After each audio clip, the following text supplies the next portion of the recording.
Hello बच्चा party, welcome to my channel Renu's Vidya Vatika. तो आज हम लोग गंगा पुस्तक का पाठ 2 क्या लिखूं, जिसके राइटर पद्मलाल पुन्नालाल बख्शी जी हैं, उनके इस पाठ के मैं आपको मुख्य बिंदु यानी कि सारांश मुख्य बिंदु के रूप में बहुविकल्पीय प्रश्न, कारण सहित उनके उत्तर तथा मेरी समझ, मेरे विचार, प्रश्नों के उत्तर बताने जा रही हूँ। बेटा, ये मैंने अपने आप इनके उत्तर लिखे हैं।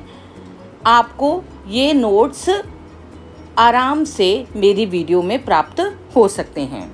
तो सबसे पहले चलते हैं हम लोग पाठ के मुख्य बिंदु यानी कि पाठ का सारांश जो है, मैंने पॉइंट वाइज आपको उसके बारे में समझा दिया है, जिससे कि आपको पूरा पाठ आसानी से समझ में आ सके। सबसे पहले क्या है बेटा, लेखक को यह दुविधा है, दुविधा मतलब कंफ्यूजन है कि वह जो निबंध लिख रहा है उसका मुख्य विषय क्या होना चाहिए, किस विषय पर वो निबंध लिखे।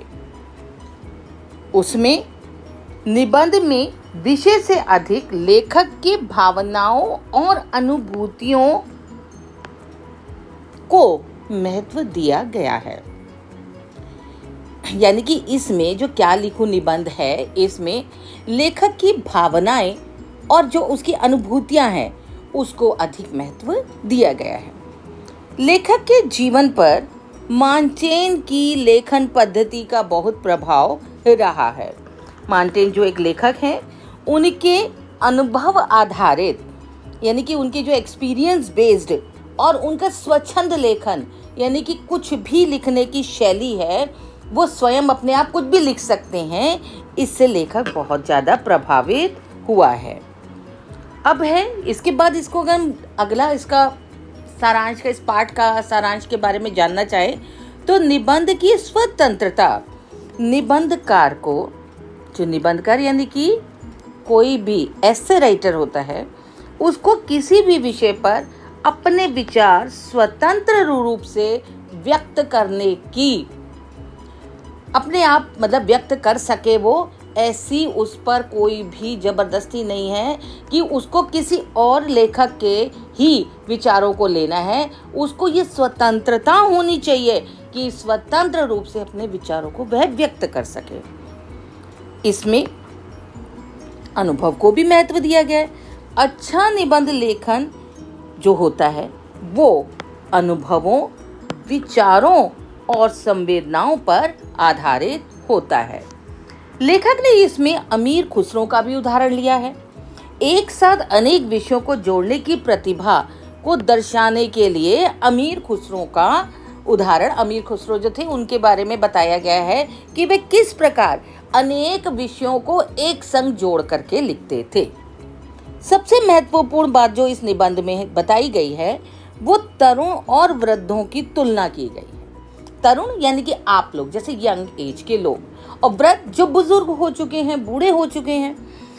क्या होता है बेटा, जो तरुण होते हैं वे अपने हमेशा भविष्य की आशाओं में जुड़े रहते हैं, जबकि जो वृद्ध होते हैं उनको अपना अतीत, उनकी जो यादें हैं, अतीत की यादें हैं, उनको उसी में ही सुख का अनुभव होता है। ये भी इसी पाठ में बताया गया है। इसके बाद इसमें और क्या बताया गया बेटा, इसमें ये बताया गया है समाज सुधार पर भी विचार किया गया है, क्योंकि समाज सुधार की जो प्रक्रिया है वह निरंतर चलती रहती है, कभी भी रुकती नहीं है, उसका कभी भी अंत नहीं होता है। अगर हम उदाहरण के रूप में देखें, जो पहले संस्कृति थी हमारे भारतवर्ष की, आज उसमें कई परिवर्तन आ गए हैं। अब किसी भी प्रकार से हमारे लिए अगर वो हमें लगता है कि उपयोगी साबित नहीं हो रही है तो हम उसको अपने अनुसार परिवर्तित कर लेते हैं। अब लेखन की कठिनाई, अब लेखक जो है उसको लेखन में किस प्रकार की कठिनाइयों का सामना करना पड़ा। लेखक को उपयुक्त और नया विषय चुनने में कठिनाई महसूस होती है। ठीक है बेटा, अब हम देखते हैं आखिरकार इस निबंध का संदेश क्या है। वो कहता है सच्चा निबंध वही है जिसमें लेखक की बात निबंध की नहीं, अब जो है लेखक जो है उसके वो अपने बारे में बताता है। लेखक की वास्तविक अनुभूति, विचार और व्यक्तित्व झलकते हों, ऐसा निबंध ही सही निबंध होता है, सच्चा निबंध होता है, जिसमें लेखक पर कोई दबाव ना हो, वह अपने मन के मनोभावों को व्यक्त कर सके। यही उसका सबसे बड़ा अचीवमेंट है। ये सबसे बड़ा इस लेखक जो है इस चीज़ को हमें ये बताना चाहता है। वो तभी आपको एक अच्छा निबंध लिख सकता है जब उस पर कोई भी दबाव नहीं हो और वह स्वतंत्र रूप से अपने विचारों को बता सके। अब हम चलते हैं बहुविकल्पीय प्रश्न उत्तरों की ओर। बेटा, मैंने इनके कारण भी लिखे हैं, आप लोग की पुस्तक के ही ये प्रश्न हैं, तो इस पर हम चर्चा करेंगे। हेट और खूंटी का उल्लेख किस भाव को अधिक उजागर करता है? तो ये जो है विषय से अधिक लेखक के भावों की प्रधानता को दर्शाता है। अब इसका कारण क्या था? निबंध में हेट और खूंटी केवल उदाहरण हैं। लेखक का मुख्य उद्देश्य अपने भावों और अनुभूतियों को व्यक्त करना है, इसलिए यहाँ पर विषय से अधिक भावों को महत्व दिया गया है। अगला प्रश्न है, मॉन्टेन की पद्धति लेखक के लिए किस निर्णय का आधार बनती है? लेखक जो मॉन्टेन थे, उनकी कौन सी पद्धति, उनका कौन सा स्टाइल, उनकी कौन सी शैली जो थी लेखक के लिए, और वो किस प्रकार से कौन से निर्णय का आधार बनी? अनुभव आधारित स्वच्छंद लेखन को अपनाना। मैंने आपको बताया था, अपने एक्सपीरियंस के अकॉर्डिंग अपने विचारों को स्वतंत्र रूप से लिखना जो है, ये लेखक को मॉन्टेन की जो पद्धति थी, ये शैली थी, ये स्टाइल था, ये सबसे ज़्यादा उसको प्रभावित किया। इसका कारण क्या था? कारण ये था, जो मॉन्टेन थे उन्होंने अपने अनुभव और विचारों को स्वतंत्र रूप से व्यक्त किया।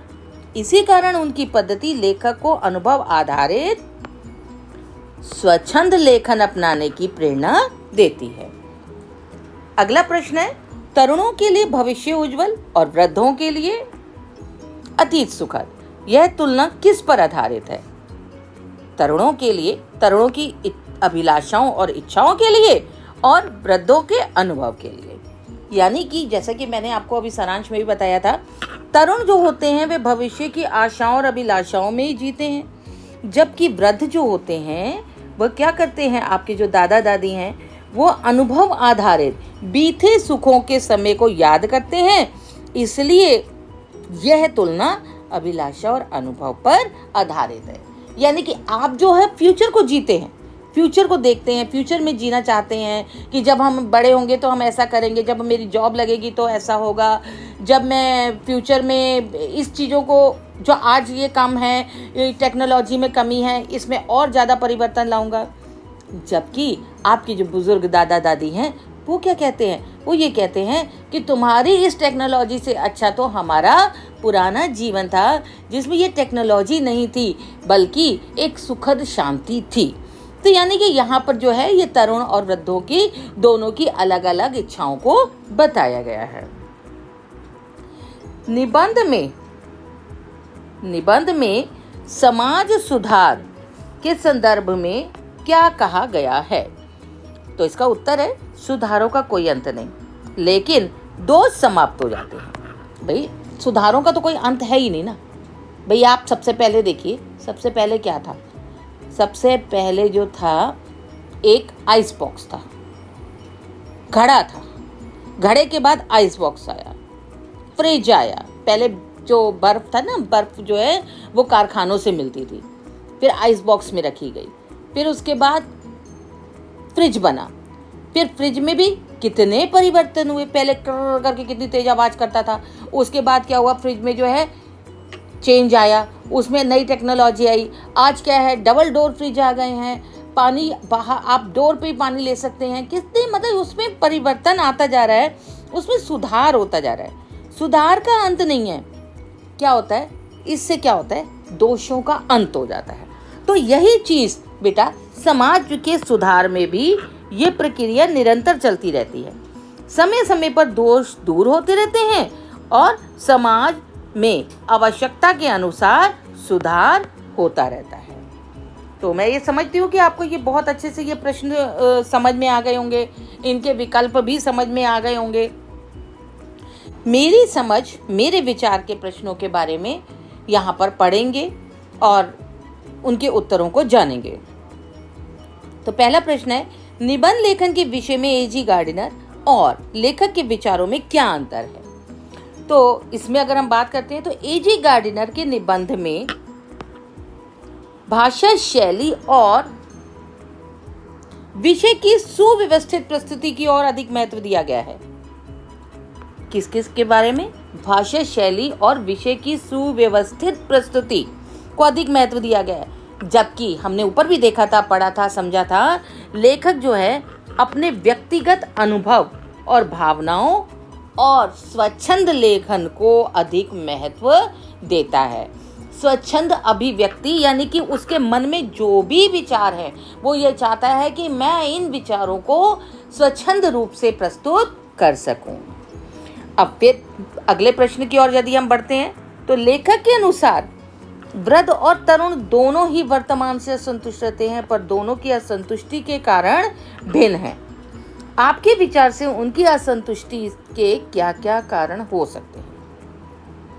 देखो बेटा, आप भी कभी भी आप जो अपने प्रेजेंट से सेटिस्फाइड नहीं हो, आप चाहते हो चेंज चाहते हो, ऐसे ही बुजुर्ग लोग, वृद्ध लोग भी, बूढ़े लोग भी क्या है, अपने प्रेजेंट से सेटिस्फाइड नहीं है। वो क्या कहते हैं कि जो हमारा पास्ट था वो ज़्यादा बेटर था।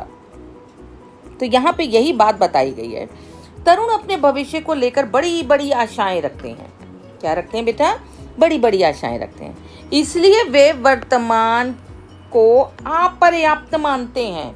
मतलब उनके लिए ये कम है, पर्याप्त ही नहीं है, पूर्ण ही नहीं है। दूसरी ओर जो वृद्ध हैं वो अपने बीते हुए सुखद दिनों की याद करके वर्तमान में असंतुष्ट रहते हैं। अनुभव, इच्छाएं और परिस्थितियां उनकी असंतुष्टि के मुख्य कारण है। प्रश्न 3, नमिता और अमिता किन विषयों पर निबंध लिखवाना चाहती थी? उनके द्वारा सुझाए गए विषयों पर निबंध लिखने में लेखक को क्या क्या कठिनाइयां आई? तो नमिता और अमिता जो हैं, जो जिन्होंने लेखक से कहा कि हमारे लिए निबंध लिख दीजिए, अब ऐसे में क्या हुआ और क्या नहीं, तो लेखक को कौन कौन सी प्रॉब्लम्स को फेस करना पड़ा, इस चीज़ की हम चर्चा करते हैं। नमिता और अमिता समाज, प्रकृति तथा सामान्य जीवन से जुड़े विषयों पर निबंध लिखवाना चाहती थी। अब क्या है बेटा, लेखक को क्यों लगी कठिनाई? एक तो इन विषयों पर पहले ही बहुत कुछ लिखा जा चुका था, और दूसरा इस पर नया लिखना, रोचक लिखना और प्रभावशाली लिखना कठिन था। अब लेखक कहता है कि यदि मैं अपने अकॉर्डिंग, अपने अनुसार इस निबंध को लिखता हूँ तो ये माना जाएगा कि किसी से लिखवाया गया है, लेखक ने लिखा गया है। और यदि मैं उनके मेंटल लेवल पे, यानी कि अमिता और नमिता के भावों पर जाता हूँ, उनके अनुसार लिखता हूँ, तो ये होगा कि किस प्रकार से मैं उस तक नहीं पहुँच पाता हूँ और मैं उनके अनुसार निबंध नहीं लिख पा रहा हूँ। तो इस प्रकार से लेखक को कई कठिनाइयों का सामना करना पड़ा था। निबंध शास्त्र के आचार्यों ने आदर्श निबंध लिखने की कौन कौन सी युक्तियाँ सुझाई हैं? आप किसी भी विषय पर निबंध लिखने से पहले किस तरह की तैयारी करते हैं? निबंध शास्त्र के आचार्यों ने, निबंध शास्त्र किसे कहते हैं बेटा निबंध जो होते हैं ना, बहुत प्रकार के होते हैं। आत्मकथात्मक शैली, इसके मतलब अलग अलग शैलियाँ हैं, ठीक है। वर्णनात्मक शैली, ठीक, आत्मकथात्मक शैली, जैसे एक पेन की आत्मकथा के बारे में निबंध लिखना, ठीक है ना। तो वर्णन है, वर्णनात्मक शैली में किसी मेले का वर्णन करना, तो ये विभिन्न प्रकार की होती है। तो निबंध शास्त्र के जो आचार्य होते हैं, आचार्य मतलब उनके जो दिग्गज होते हैं, लेखक होते हैं, राइटर्स होते हैं, निबंध को लिखने वाले, ठीक है ना, तो वो क्या करते हैं? स्पष्ट भाषा, सुव्यवस्थित विचार, मतलब सुव्यवस्थित विचार यानी कि जो निबंध है, जो टॉपिक है, जो विषय है, उसी पर ही लिखना, विषय से मत भटकना, विषय से हटना नहीं है। कई निबंध आपने ऐसे पढ़े होंगे कि जो विषय से हट चुके हैं, मतलब उनके टॉपिक तो कुछ था, लेकिन जो उसके अंदर का जो मटेरियल है, जो उसके अंदर के जो विचार, उसके लाइनें हैं लेखक की, वो अलग हैं। रोचक शैली, शैली कैसी होनी चाहिए? रोचक होनी चाहिए, जिससे निबंध को पढ़ने में अच्छा लगे। और उपयुक्त उदाहरण, उदाहरण भी उपयुक्त होने चाहिए, उसी विषय से संबंधित होने चाहिए के प्रयोग की सलाह देते हैं। यानी कि जो लेखक है, जो आपके निबंध राइटर हैं, ऐसे राइटर्स जो होते हैं, निबंध लेखक जो होते हैं, निबंध शास्त्र के आचार्य जो होते हैं, वो क्या कहते हैं कि भाषा स्पष्ट होनी चाहिए, सुव्यवस्थित विचार होने चाहिए, आपके शैली रोचक होनी चाहिए और उदाहरण उपयुक्त होने चाहिए।